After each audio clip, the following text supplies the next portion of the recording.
ఇంద్రసాగర్ urgent కలవాలని చెప్పి రమ్మను. అవునరా సురేష్, ఏదైనా ఒకటి చేసి నాకు ఒక జాబ్ చూడరా మీ కంపెనీలా.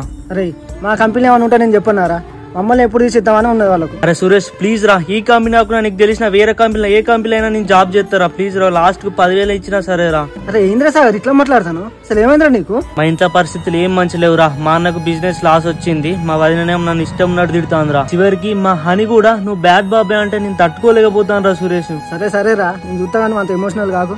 థ్యాంక్స్ రా. నాన్నమ్మ నాకు ఒక 10 రూపీస్ ఇవ్వవా? లేవురా అని నా పింఛన్ వచ్చి నాకు ఇస్తా బిడ్డ. అప్పుడు నాన్నమ్మ నాకు ఇప్పుడు 10 రూపీస్ కావాలి. అత్తమ్మ నా బిడ్డతో సంబరంగా అడుగుతాను, 10 రూపాయలు కూడా లేవని కాడ.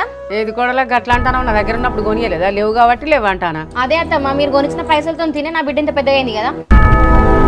కానీ వాళ్ళు మనం పెడితే తిని కూర్చునేటోళ్ళు మనకేడా పెడతారు? ఇంట్లోకి దా.